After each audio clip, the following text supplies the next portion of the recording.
everybody. Welcome back to another episode of Oh Shoot.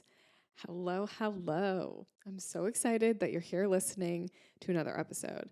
We have a highly requested episode this week.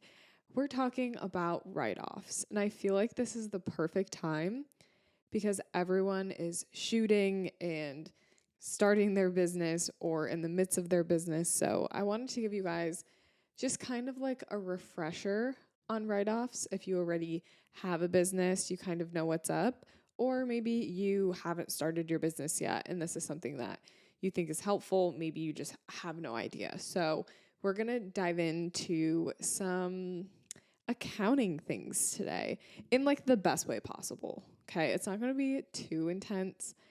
Like you guys know, I'm not really into like, if it's too intense, I'm out of here. I have some fun things to tell you guys first. First, Charlie, literally today, we were playing pickleball and Charlie literally, like, the courts were wet. He like slipped, like ran for something, like slipped and like mid air, like his whole body was in the air and then he just landed like right on the cement and he is injured. Like he was on the ground for like 5 minutes and he like hurt his shoulder really bad. And I knew with like how often we play pickleball, I knew that something was bound to happen. So it happened. He got injured, but he's going to be okay. He just needs like a couple of days to shake it off. But that was literally this morning and I was just so, I don't know, shaken up by it maybe, or just like kind of scary because I feel like if anyone's going to get hurt, it's going to be me. Like I'm the type of person that I feel like I get hurt all the time, but it was him and it made me really sad. I don't know. I was like, I don't want you to get hurt. So that happened this morning. That was absolutely crazy. But if you guys really want to hear something crazy, I have my own photography disaster story that happened this weekend. And I know like last week's episode was all photography disaster, lots of stories. I have my own story literally from this weekend and it was crazy. Okay. So literally buckle up, get ready for this one because I feel like this was straight out of a movie. So we shot a wedding in Long Island. At this point, it'll be 2 weeks ago, or maybe just a week ago. Yeah, at this point, it'll be just about a week ago. So we shot this wedding, and there was a team of 3 videographers working this wedding. There were 2 guys that were like doing filming like normal, and then there was one guy who was like a drone guy. And during the first look, the 2 videographers are obviously getting their content, and then the one drone guy is flying the drone and getting like drone footage of the first look. So one of the videographers, he was kind of acting as like the lead videographer at the time.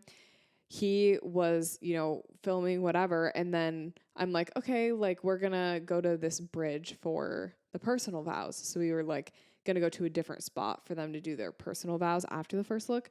So the couple starts walking towards the bridge and the main videographer turns and like starts to walk towards that bridge and literally walks right into the drone. Okay. And not only does he walk right into the drone is eye level. Okay. Do you see where this is going? He ran into the drone right into his eye. Now, I will say it didn't like take his eye out or anything crazy like that. But when the drone first hit him, he was kind of just like shocked and he was like, bro, why are you flying the drone so low? And that was kind of it. Like, it was just kind of like, oh, like it's fine. It hit me, but like, I'm fine. So the couple gets on the bridge and they're like getting their vow books out. And I look and the videographer has blood gushing from his head. Okay. It is like dripping down his face, down his neck. It was insane.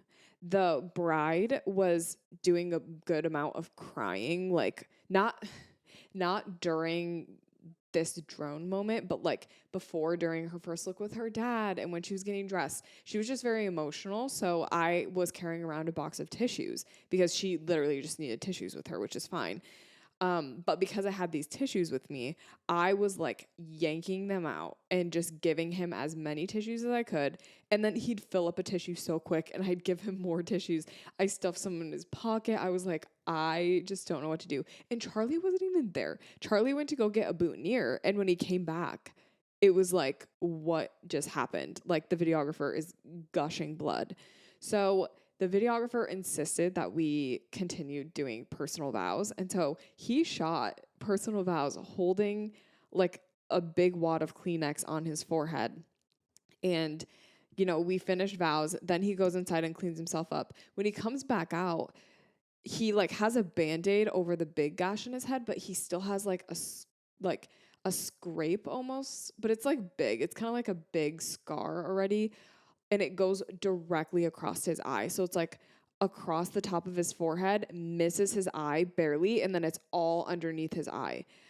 Literally looking at his scar, the drone could have literally taken his eye out. It was crazy. And I want you guys to know I have the worst luck with drones ever. And I didn't even realize it until someone pointed it out to me after hearing this story. I literally have the worst drone luck. So this happened with the drone. I was shooting a wedding once where someone decided to fly a drone inside a reception space, and I don't know why, but they like didn't have enough space or whatever and flew the drone right into a brick wall behind me, and then the drone like fell on the floor and like broke. But it was all right in front of me, hit the wall behind me. So horrible luck there. I also had a guy who flew a drone so low during family photos, like right by my head, that I couldn't even talk or hear anyone because the drone was like right there. It was like a family member. And I was like, hey, can you not fly your drone there? Like, I can't hear anything. It was bad. And then another time, guys, I have 4 drone stories, okay? Another time, we were shooting with this videographer and she lost her drone on this like house that was on property. She was like doing like a flyover and it hit like a tree or a pole and she couldn't find it. Like the little like location service thing on her drone wasn't working. So like we were looking on the roof of this house. We were like searching everywhere for this drone and ended up like being crashed like on the concrete somewhere. I just, if you ever work with me, do not bring a drone around me because something is going to happen with the drone. I promise. So that's my story. I really feel like it was something out of a movie. It was just the craziest thing that's ever happened to me at a wedding. Like I'm so glad that the guy ended up being okay, but it was just nuts. So the last life update I have for you guys. We just got back. At this point, it'll be like a week ago. We were in New York for this wedding in Long Island.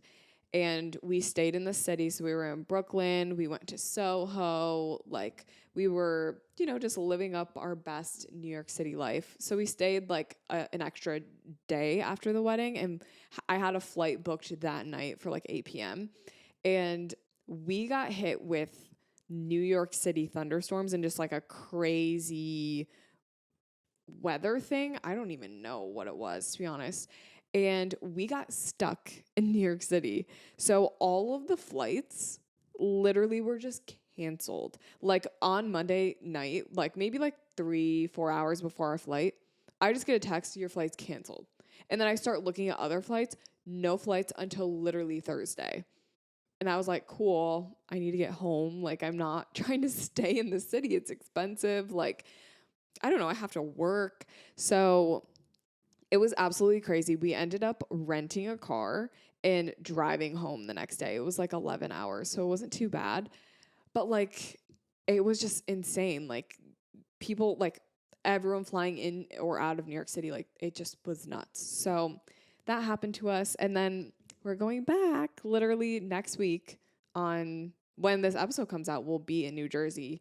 We're going to New Jersey to visit some of Charlie's family. So very fun, lots of travels. I promise you, this is like my last trip until October. So I am chilling after this because I am traveled out.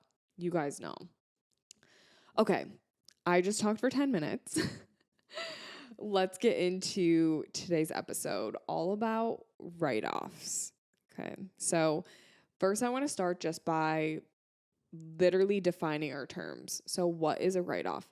And I did a lot of this research. I Googled a lot. I found a few articles and I kind of used a little bit of my own knowledge as well. So it's going to be just a compilation of everything.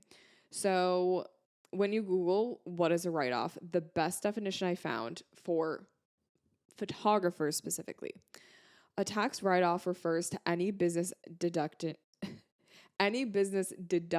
allowed by the IRS for the purpose of lowering taxable income. To qualify for a write off, the IRS uses the term ordinary and necessary. That is, an expense must be regarded as necessary and appropriate to the operation of your type of business. Generally, tax write offs fit into specific reporting categories, such as business travel, advertising, home office expenses, etc. So basically, write offs are anything that are necessary or ordinary in running your business. So they are like these expenses that you're going to have in your business. And when you write something off, basically all that does is it takes that amount. So like let's say you buy a $2,000 laptop. When you write off that $2,000 laptop, it's going to take away $2,000 from how much money you've made as far as like your taxable income. So let's say you made $100,000 this year, but you bought a $2,000 laptop. You are only going to be paying taxes on $98,000 of that because you bought a $2,000 computer. So as you have more write-offs, that taxable number goes down and down and down. But at the same time, write-offs are still expenses and you're still paying for them. So there's a good balance between having expenses that are necessary for your business and writing them off, lowering your income, like your taxable income, but then at the same time, not spending too much and having too many expenses to the point where your business like suffers because of it. So there's a nice little balance between those two things. How do you keep track of write-offs? Typically you use a tax software, or I use QuickBooks is pretty common. I feel like everyone uses QuickBooks, but it's just like an accounting software where you can keep track of your income, expenses, mileage, etc. And when you use a tax software, you're basically going to enter those write-offs or those common expenses into your software. If you're really advanced like me, you can link your bank account to it. And I have a bank account that only does business transactions. So every transaction that goes in to my QuickBooks needs to be categorized. So I know like, oh, I got deducted for pick time this month. Like it's going to go right into my QuickBooks and I just categorize it as software because that's what it is. And it's a software I use in my business. So the question that I think is really interesting, and like we'll circle back to this later, are write-offs good or bad? I feel like they can be both, to be honest. Like I think for a while I kind of was in this mindset of like write-offs are only good, so I'm going to spend. And then at the end of the year, you know, you have $30,000 in expenses. It's like, okay, if I would have not spent as much, like, yeah, I would have had to have paid taxes on more of my income, but I still probably would have ended up making more in the long run. So, okay, I also Googled are write-offs good or bad?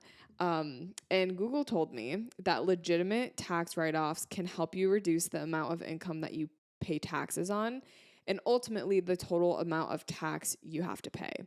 So yes, write-offs are good in the sense of it does minimize or reduce the amount of money that you pay taxes on. However, like at what point are you just spending money to spend money? And if you wouldn't have spent money, you would have actually saved money in the long run, or vice versa. If you would have spent $3,000, then you would have had to pay less, whatever. So are they good or bad?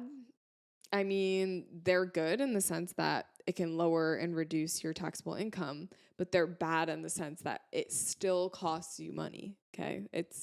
Someone's still paying for it and it's you. Okay. So for most of these, this next part, I used an article from freshbooks.com. And basically, we're going to talk through the top most common write offs, specifically in small businesses. So we're just going to get into it. I'm just going to go through and just tell you guys literally what you should be writing off and what things are write offs. So, first we have business meals. Business meals are definitely write offs. And the thing that kind of spurred this thought of like doing this episode is because I posted on my Instagram story this ice cream cone that I got immediately after doing a photo shoot. And it was like on my way home, and I had like a 2 hour drive or something. And I was like, ice cream, it's a write off, whatever. And like so many people were like, I need an episode on this. So, business meals, okay? It needs to be related to your business. I was on my way home from a shoot. So I would say that is related to my business. Specifically, as we get into more of the travel related stuff, when a shoot is like not your common, what is the word for like when you commute? If going to a shoot is not your common commute, like me going 2 hours to the dunes, it's not my common commute. Therefore, my meal is a write off. So that's what you kind of learn when we talk about travel expenses too. When you get a business meal or literally any of these, anything that you are writing off, have a receipt for. It's easy to get lazy and be like, oh, I don't need a receipt, like blah, blah, blah. No, have a receipt. Anytime you can get a receipt, have that receipt. Use the QuickBooks app and just snap a picture of your receipt. And it'll match that transaction to the receipt. Then you can throw the receipt away after you put it into QuickBooks, okay? But get the receipt, send it to QuickBooks, then throw it away. You can write off work-related travel expenses. So that includes airfare, hotels, rental cars, tips, dry cleaning, meals, etc. So anything that is related to the travel that you are doing for work is a write-off, okay? The trip needs to be necessary for your business, okay? So shooting a wedding in San Francisco, like I just did in May, that trip was necessary for my business. Like it was a wedding that I booked. So the plane tickets, the rental car, the Airbnb, the meals, like all of that I was able to write off because I was shooting a wedding there. So necessary for my business? Yeah, absolutely. The trip must take you away from your tax home, and it must be longer than a normal workday / require you to sleep or rest en route. So your tax home is where you do your business. So my house is my tax home, but like if you are a photographer and you have an LLC, it's wherever you say your home address is. If your work takes you away from that home address, business expense, total write off, okay? Work related travel. But it has to be longer than a normal work day. So must require for you to stop and rest or require for you to sleep. I mean, me driving 2 hours to the dunes definitely needed to stop and rest. That is a long drive. 2 hours shooting, 2 hours back. Like it was definitely longer than a normal work day as well because I was like working during the day and then I had to do it in the evening. So yeah, this is me justifying my ice cream cone. Okay. Okay, so next thing you can write off is business insurance. This is something that I wasn't super aware of was just like insurance and stuff when it came to photography until someone came to me and was like, "Hey, I need your liability insurance in order for you to work at this venue." And I was like, "My what? Like I don't know what that is." So, business insurance is necessary for you. There's tons of different types of insurance. Personally, I only have liability insurance, which is required by most venues. I think I might have a little bit of property insurance as well, on like my camera gear and stuff. But it'll definitely save you in a pinch. So make sure you have liability insurance for sure. A lot of the times you have to have that even to shoot at certain places. So it's good to have for sure. And It's good because you can write it off. So not only are you protected, but then it reduces your taxable income. We love to see it.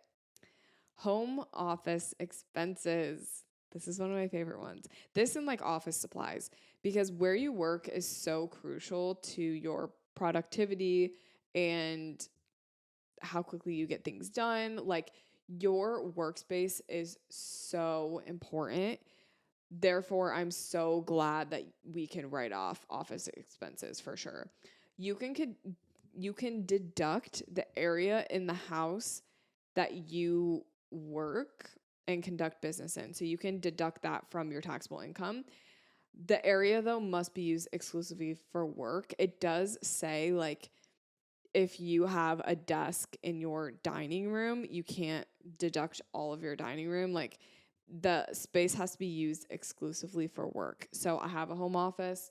All of my stuff in here is a write off. Like if I get a new desk or I don't know, a chair for in here, like all of that stuff is going to be a write off. Within the actual like deducting the area of your house category, basically when you do your taxes at the end of the year, your accountant will ask you like how big is the square footage in your house, and then how big is the square footage just in the area that you work. And that's going to be important things to know, because if your house is 1,000 square feet and your office is 200 square feet, like you will deduct 20% of like, 20% of your house is a write-off. And you actually get, I think they give you like $5 per square foot or something like that for your home office. That doesn't really seem like a lot. And that's what I read though. So office supplies, you can write off office supplies. We love to see it. Any supplies that you're going to use for your business. So guys, I just got a label maker to label my hard drives. That's an office expense. That's a write-off. Computer for editing, a desk for editing, a chair to sit in while you edit, headphones for editing. Do you guys get where I'm going with this? Postage or shipping costs. Those can be used if you're shipping client gifts. Write off those specific postage costs that you have. A walking pad. I actually don't know if that's a write-off. I think it would be because it's like a supply for your office. Don't quote me on that one. Not 100% sure. Another thing you can write off is phone/internet usage. So this is a big one. I feel like for anyone that works from home, but specifically for photographers, like we use the internet all the time. We're answering emails, we're uploading galleries, or I don't even know what the heck we do with our internet, but we are always using internet. So a percentage of the use that you have of your internet can go towards being a write-off. So the percentage that you are using your internet strictly for business, you can write off that percentage of your internet bill. So for example, if 30% of your time on the internet is business, you can deduct 30% of your internet bill. You tracking with me? So this is a really nice thing. Like honestly, so nice. Like I feel like write-offs, it's not necessarily like you're getting free money because you're still paying for internet. But what it does is it's just like little added on things that can help you reduce your taxable income at the end of the year, which is nice. Like it's a nice thing that exists, and I can appreciate it. I personally think that internet is vital for photography, So make sure for the 2023 tax year, have an accountant that can kind of help you with those things, specifically when it comes to like the phone/internet, the home office space. Like those are kind of tricky things, and I think having an accountant, it's really good that they can kind of walk you through those things, and they know these things off the top of their head. So another thing that you can write off is bank fees. Some people have fees for their bank, I think I have some, actually. I use Chase, and I think Chase fees me like $5 a month or something. It's kind of rude, but yeah, I pay it. Like, I don't want to transfer all my stuff to another bank account, so it's fine. I'll pay it. Professional service fees. So accounting, bookkeeping, stuff like that. that's going to be a write-off. Charitable contributions, if you're someone that gives to charity, it's a write-off.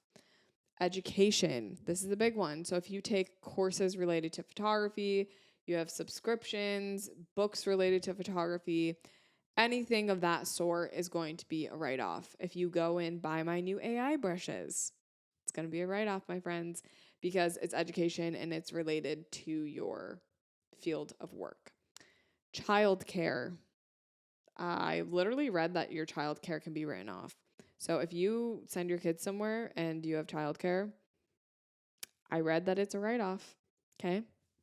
It is what it is. Property taxes, up to $10,000. So this is something, if you're like a homeowner, the taxes you pay on your property can be a tax write-off. Mortgage interest, another thing. Those are kind of boring things, but they're important to know. And these are things that your accountant will ask you and like should be able to guide you through some of these things. Like they will ask you, like, do you pay mortgage interest? If so, like how much? And they can kind of help you with those things. Retirement contributions, up to, what does it say? I think just as long as it doesn't exceed the amount that you made during the year, then you can contribute to retirement stuff. If you start an IRA, especially like a Roth IRA or something like that, which I think you should, it's going to reduce your taxable income, which is so nice. And basically what it's doing is, like, let's say you put $5,000 into an IRA. Well, that money actually, like, you're going to get back, right? Like when you retire, but it's going to take $5,000 off of your taxable income. So that seems like a win-win for me. Something that I didn't really know and something that I started doing literally last year is retirement things, like having an IRA and like stuff like that. It was kind of confusing for me to figure out, and I just ended up getting a financial advisor who opened IRAs for me and, helps me with that sort of stuff. But I do feel like as small businesses, especially if you're self-employed, maybe this is your only job, like you don't have insurance, you don't have like a retirement plan, like the things that your employer would just give you, like you don't have that when you have your own business. So it's a little tricky, and I think you just kind of have to take things one step at a time when it comes to those things, because it can be really overwhelming. But if this is an encouragement to you at all to go start an IRA, I really hope it is, because I really feel like it's a good step in the right direction. Even if it's just like $100 a year or something, just saving something is better than saving nothing. And yeah, that's all I'm going to say about that. Advertising and promotion. So marketing, if you pay for Facebook ads, if you do any sort of digital advertising, all of that's a write-off. Web design, stuff like that. Startup expenses. So the IRS says that they will, like, what am I trying to say? The IRS says that a startup expense, as long as it doesn't exceed $5,000, is going to be a write-off. So that's nice. Like up to $5,000, that's like, a nice camera body and a nice lens.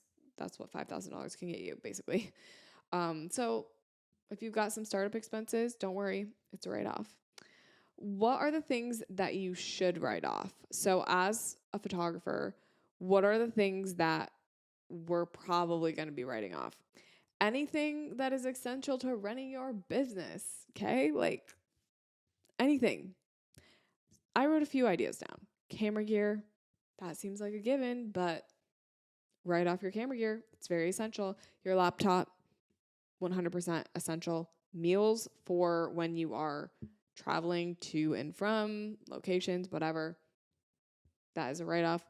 Presets, courses, subscriptions like Lightroom, PicTime, QuickBooks, HoneyBook, like all of those things are write-offs because they are essential for you to run your business. Office things, your desk, your chair, your headphones, your laptop stand, all write-offs because you use them and they are essential for you to work. a camera bag. Okay, great idea. Write it off.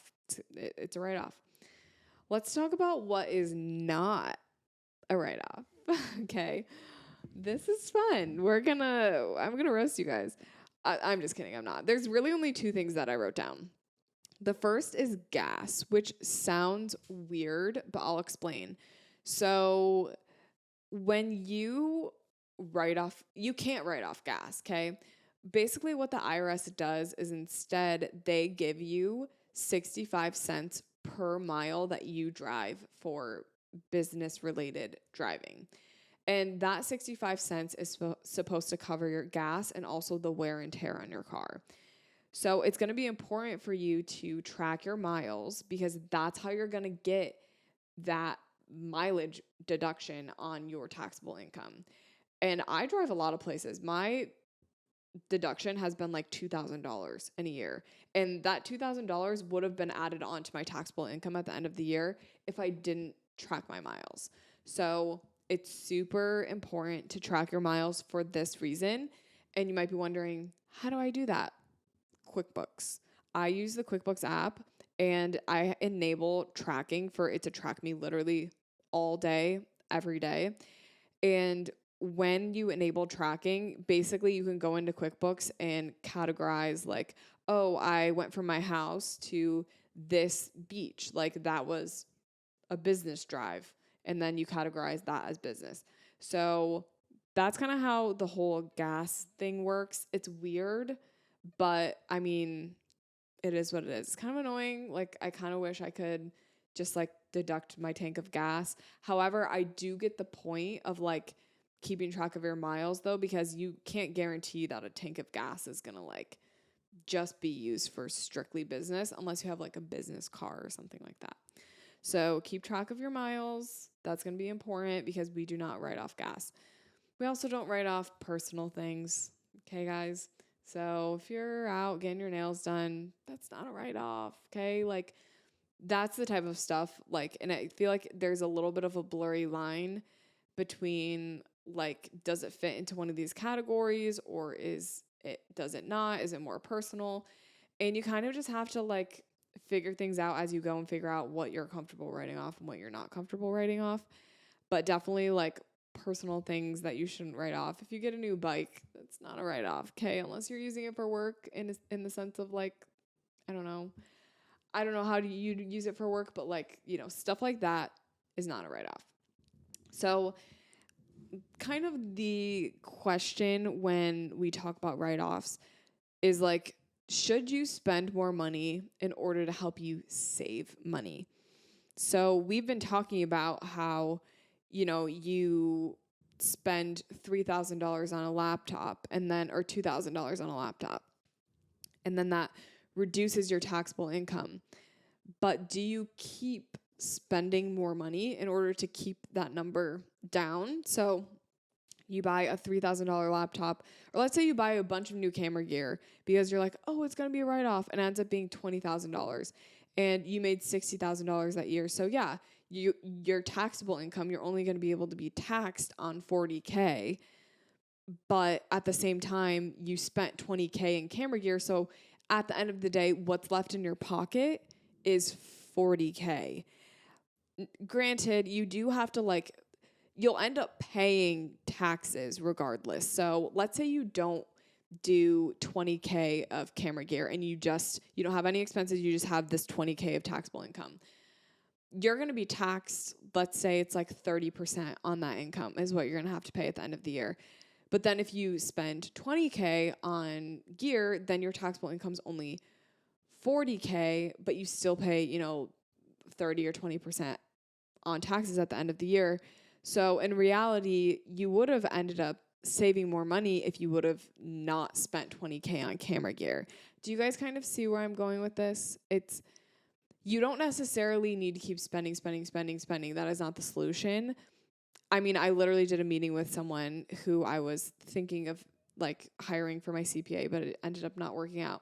And she literally told me like the spend more strategy, she never recommends it because it never ends up actually saving you money. Now, what I want to add as a little asterisk to all of this is there are times where if you spend like, I don't know, spend some money, it does take you from maybe one tax bracket to another tax bracket, or like there are rare instances where like spending money is actually going to save you money. I can't give you an exact example because it's never happened to me, but I think that the best way to go about it is to hire a CPA or an accountant who can tell you like, oh, like your income, it looks like if you just spend $5,000, like it's going to end up saving you 10 grand in taxes or something like that. So you're like, well, yeah, I'll spend 5K instead of spending 10K on taxes. Like that makes sense, but I don't know how to be able to know those things. So my best advice is to hire someone or find someone who can like look at all of your financials and see like, oh, here's something that's going to help you save money. So, yeah, that's all I have to say about write-offs. That literally was the whole episode. I did want to mention a few little, I guess, like financial things as far as like, since we're talking about like businesses and spending money and stuff like that.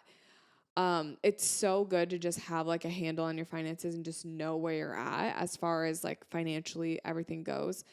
So I always tell people like try to set aside 30% of all money that comes into your business for taxes. It's always better to be over prepared and ready to pay 30% than to be underprepared and you didn't save enough and then you're like, well, how am I going to get this extra money? So I always recommend 30% of all income that comes in gets set aside in a separate savings account. Don't touch it until quarterly taxes and taxes at the end of the year, like those yearly annual things. That's going to be a really important thing for you to do throughout your photography business. Managing your tax savings, making sure you have enough, but also managing your finances to the point where you have a little bit of a buffer in your bank account and you're able to, I don't know, refund someone if you need to, or I don't know, like there are so many reasons to have just a little bit of a buffer in your bank account. Let's say your camera breaks, like you need a new camera. It's really helpful to have little, almost like sub savings set up in your bank account to help you prepare for those things. So I have an operations bank account and it's just like a separate little savings account. And that's going to be for buying a new camera. That's going to be for a rental car, like anything that requires my business to operate. I do about, usually it's 10 to 20% of my income goes towards that. And then the rest of my income, so like the 50%, goes to paying myself. And then I also do like a little sub savings called profit, and it's kind of like wiggle room money. So if I have extra, like if I want to do something personally, I just pull from that. Or if I, don't have enough in my tax savings, I can pull from that as well. So it's kind of like wiggle room money. So that was something I wanted to talk about, was just like the financials of it all, which is very interesting to think about. But yeah. So the last kind of random topic I wanted to mention is just some like legal things. As far as like you being a business, we've talked about writing things off, but you can't really write something off if you're not legally a business yet, I'm pretty sure. Actually, no, I think that's a lie. I think you can just have like a business and like it just counts as like your personal income. But that gets tricky when you don't have your own like LLC set up. So if you are making a good amount of money from photography, I would definitely recommend start an LLC, get your IEN number, set up a business bank account, and get that squared away. And then you can start keeping track of, okay, here's my business bank account. I have my business debit card. I'm going to spend money, and everything that I spend on this business bank account is going to be a write-off. So that's a huge thing, is just making sure legally you have all of those ducks in a row before you start writing things off. So I think that's all I have for today's episode, guys. I hope that this was informative. I hope you feel like you got a little refresher on what you can and can't write off. But Yeah, I mean it's summer, so it's right off season right now. Thank you guys so much for listening to today's episode. I hope you learned something. I hope you loved it. And that's all I have for you today. So have an amazing rest of your day.